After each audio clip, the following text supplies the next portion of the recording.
The phone rang, a shrill, unwelcome intrusion into the quiet hum of my meticulously ordered life.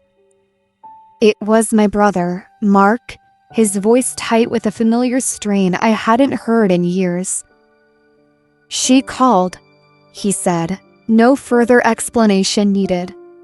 The single word hung in the air, heavy with the weight of decades, a phantom limb aching with memories I'd long tried to amputate. "She needs help. Help." The irony was a bitter taste on my tongue. Our mother, the architect of our childhood nightmares, now stood at the precipice of her own self-made ruin, extending a hand she had so often withheld from us. It was a plea that dragged me back, unwillingly, to the suffocating confines of our past, to the house where fear was a constant companion and love a fleeting, dangerous illusion. Mark and I, we were survivors. We had clawed our way out of the wreckage, built lives from the shattered fragments of our youth. He with his quiet strength, a steady anchor in the storm. Me with a sharp edge honed by necessity, a shield against the world and the ghost that still lingered. We were a testament to resilience, but also to the enduring scars of a childhood steeped in the toxic brew of addiction and neglect. This call, this desperate cry for help, threatened to unravel the fragile peace we had painstakingly constructed. It was a summons back to the battlefield, to confront the very person who had allowed the war to rage around us for so long. The tension was immediate, an unbreakable hook pulling me back into a narrative I thought I had escaped. This was not just a mother in need, this was the past, demanding its due. Our father, a shadow figure in my earliest memories, was the source of the rot. His presence was a constant, oppressive cloud. His absence a brief, deceptive reprieve. The smell of stale beer and cheap cigarettes clung to the very fabric of our home, a scent that still, to this day, triggers a primal clench in my gut. He was a man consumed by his demons, and in his descent, he dragged us all down with him. The arguments, the shouting, the sickening thud of a fist against flesh, these were the lullabies of our youth. The police sirens, a familiar chorus, marked the rhythm of our despair. Our mother, caught in the maelstrom, became a bystander, then an enabler, her love for him a twisted, self-destructive force that eclipsed any maternal instinct. We were children, innocent and vulnerable, yet forced to navigate a landscape of fear and uncertainty, our small hands reaching out for a stability that was never there. This was the foundation of our lives, a cracked and crumbling edifice built on the shifting sands of addiction. And now, the architect of that ruin was calling, her voice a siren song from the depths of our buried past, threatening to pull us back into the abyss. The stage was set, the players unwillingly reunited, and the echoes of a shattered past reverberated, demanding to be heard once more. Growing up, the world outside our front door felt like a distant, unattainable dream. Inside, the air was thick with unspoken fears and the acrid scent of cheap vodka. My brother, Mark, and I developed an almost supernatural ability to read the subtle shifts in our father's mood, to discern the exact moment when a quiet evening could erupt into a terrifying storm. The creak of the front door, the jingle of keys, these were not sounds of homecoming, but harbingers of dread. We learned to interpret the cadence of his footsteps, the slurring of his words, the way his shoulders slumped or tensed. Each nuance was a vital clue, signaling whether we needed to retreat to the sanctuary beneath our beds or brace ourselves for the inevitable. Our coping mechanisms were born of necessity. Mark, ever the protector, would often try to distract our father, a futile attempt that usually ended with him bearing the brunt of a drunken rage. I, on the other hand, became a master of invisibility, a silent observer, cataloging every injustice, every broken promise, every tear shed in the shadows. We were children, yes, but we were also soldiers in a war we didn't understand, fighting for a peace that never came. The psychological toll was immense, a silent weight that pressed down on our young shoulders, shaping our perceptions of love, family, and safety. We learned early that trust was a luxury we couldn't afford, and vulnerability a weakness that would be exploited. In this desolate landscape, two beacons of hope emerged: our grandmothers. Our paternal grandmother, a stoic woman with eyes that held a lifetime of unspoken sorrow, lived just a few houses down. Her home was a haven, a place where the air was clean, the food was warm, and the silence was peaceful, not menacing. We would often run there, our small legs pumping, hearts pounding, seeking refuge from the chaos. She never asked many questions, simply offered a quiet embrace and a plate of cookies, understanding more than words could convey. She was our immediate escape, a temporary reprieve from the battleground. Our maternal grandmother, who lived in the quiet suburbs, was a different kind of sanctuary. Her visits were less frequent, but each one was a lifeline. She was a vibrant, loving woman, her house filled with laughter and the smell of freshly baked bread. When the situation at home became unbearable, Mom, in rare moments of clarity and desperation, would pack us up and we would flee to Grandma's. Those were the calmest times, periods of blissful normalcy where we could almost forget the monster lurking in our own home. We would cling to our grandmother, begging Mom not to go back, pleading for a chance at a normal life. Mom would promise, her eyes filled with a fleeting resolve, that this time it would be different. This time, she would stay. This time, we would be free. But the promises were as fragile as spun glass. Our father, after a few days of sobering up, would inevitably appear. His face contrite, his words laced with manipulative apologies and vows of change. And Mom, caught in the insidious web of her own codependency, would melt. She would gather us, her children, her supposed reason for leaving, and drag us back into the abyss. Our maternal grandmother, a woman who had seen it all before, would rage, her voice sharp with frustration and despair. "Where are you going again, and with the kids?" she would scold, her words echoing the very fears we harbored. "He'll just get drunk again, and he'll beat you all. If you don't care about yourself, think about the children." But Mom would just look down, her gaze fixed on the worn linoleum, muttering about love, about change, about family. We were children, voiceless and powerless, dragged along by a mother who prioritized her destructive love over our safety and well-being. The cycle continued, each return home chipping away another piece of our hope, another sliver of our innocence. The promise of escape, once so vivid, faded into a cruel mirage, leaving behind only the bitter taste of betrayal and the crushing weight of silence. As the years bled into one another, the initial shock of our father's violence gave way to a chilling predictability. The arguments escalated, not just in frequency, but in their raw, brutal intensity. His drunken rages became more frequent, his blows more forceful, his words more venomous. Our mother, once a fleeting shield, receded further into herself, her spirit seemingly broken by the relentless assault of his addiction. Her attempts to protect us became rarer, weaker, until they ceased altogether. She was a ghost in her own home, her presence a silent testament to the corrosive power of despair. We watched her fade, a slow, agonizing surrender that left us feeling utterly exposed and alone. The police, once a symbol of potential rescue, became a recurring, almost mundane, fixture in our lives. Their visits were perfunctory, their questions hollow.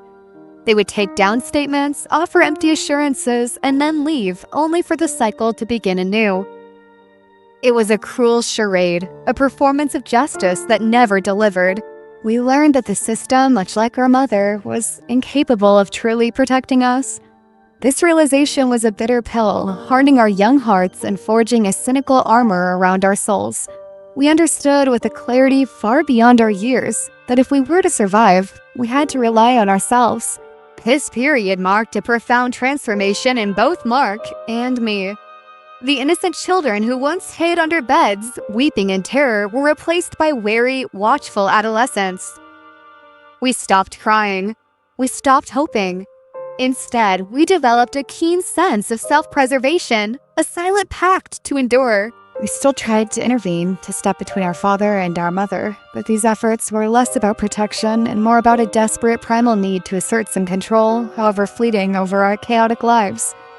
Each failed attempt chipped away at our empathy, replacing it with a growing resentment, a cold, hard knot of anger that festered deep within. Then came the breaking point. It was a night like many others, filled with the familiar cacophony of our father's drunken fury. He had cornered our mother, a heavy wooden stool raised above his head, his eyes glazed with a terrifying, unseeing rage. Mark, barely 12 years old, moved without thinking. He launched himself forward, a small, defiant figure, placing himself directly in the path of the descending stool. The crack of bone was sickening, a sound that would haunt my nightmares for years to come. My brother crumpled to the floor, his arm twisted at an unnatural angle, a whimper escaping his lips. In the ensuing chaos, as our father stumbled away, momentarily stunned by his own brutality, our mother knelt beside Mark. Hope, a fragile, flickering flame, ignited within me. Surely this would be it. Surely this act of selfless courage, this broken arm, would finally awaken her. But then she spoke, her voice devoid of warmth, laced with a chilling detachment that froze my blood. "Why did you get involved?" she said, her gaze fixed not on his pain, but on some distant, unseen point. "You know he's an idiot when he's drunk. It's your own fault. Don't cry, it'll heal before you get married." The words were a hammer blow, shattering not just my brother's arm, but every last vestige of our childhood innocence, every lingering illusion of maternal love. In that moment, the cold truth descended upon us. Our mother would never choose us. She would never protect us. Her love for our father, however twisted, was absolute, and we were merely collateral damage in its wake. That was the last time either of us ever tried to intervene. I made a silent vow then, a promise to myself that would guide my life from that day forward. Even if she were being killed, I would not intervene. I would not risk hearing those chilling words again, that cold, dismissive, "It's your own fault." The psychological tension in our home had reached its zenith, and in its wake, a new, unyielding resolve was forged within us. The broken arm was a physical manifestation of a deeper fracture within our family, a wound that would never truly heal. It marked the definitive end of our childhood, forcing us to confront the stark reality that our survival depended solely on our own ingenuity and resilience. When the time came to finish 9th grade, the decision to leave home was not a choice, but a desperate necessity. We had to escape to carve out a future that was not dictated by the erratic rhythms of our father's addiction or the passive complicity of our mother.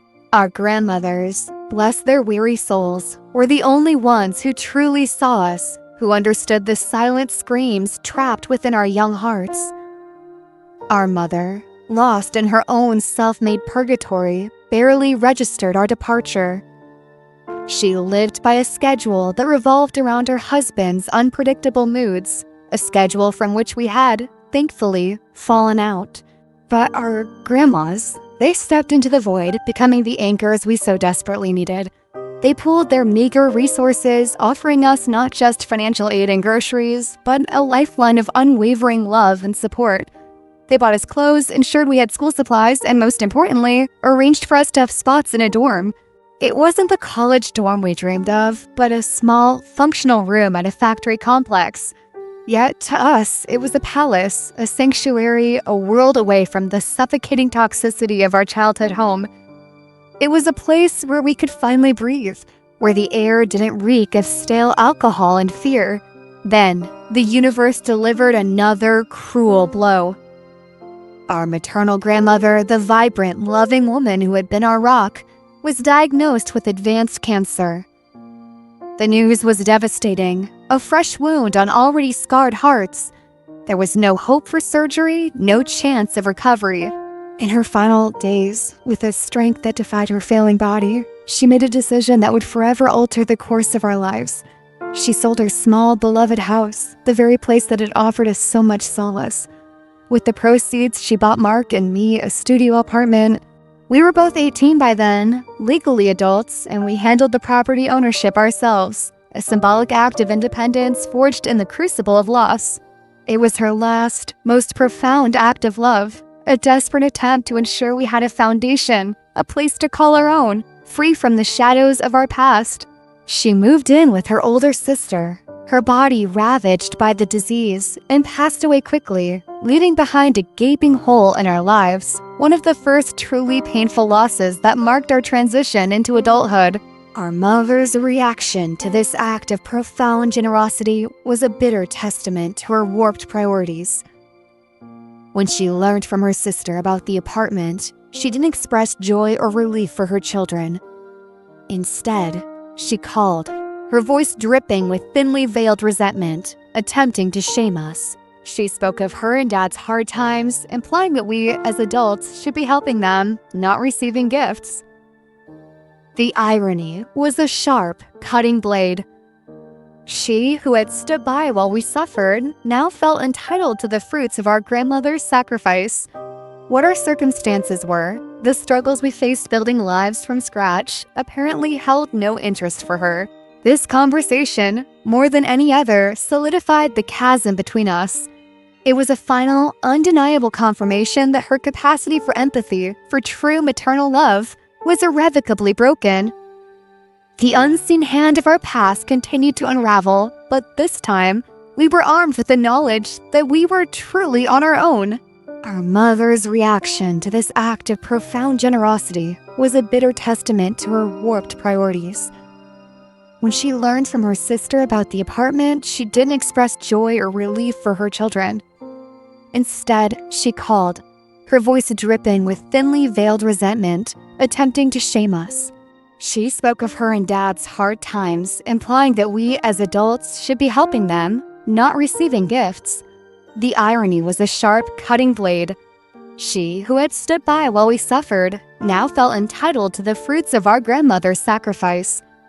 What our circumstances were, the struggles we faced building lives from scratch, apparently held no interest for her. This conversation, more than any other, solidified the chasm between us. It was a final, undeniable confirmation that her capacity for empathy, for true maternal love, was irrevocably broken. The unseen hand of our past continued to unravel, but this time, we were armed with the knowledge that we were truly on our own. Our mother's reaction to this act of profound generosity was a bitter testament to her warped priorities. When she learned from her sister about the apartment, she didn't express joy or relief for her children. Instead, she called, her voice dripping with thinly veiled resentment, attempting to shame us. She spoke of her and Dad's hard times, implying that we, as adults, should be helping them, not receiving gifts. The irony was a sharp, cutting blade. She, who had stood by while we suffered, now felt entitled to the fruits of our grandmother's sacrifice. What our circumstances were, the struggles we faced building lives from scratch, apparently held no interest for her.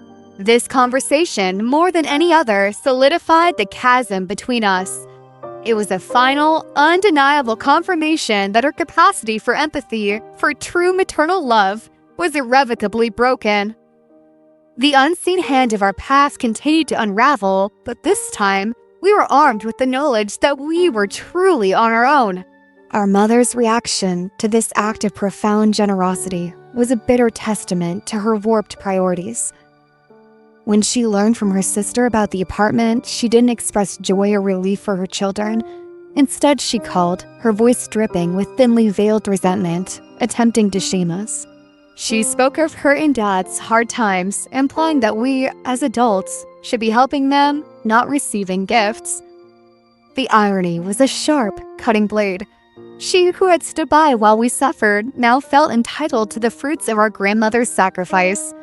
What our circumstances were, the struggles we faced building lives from scratch, apparently held no interest for her. This conversation, more than any other, solidified the chasm between us.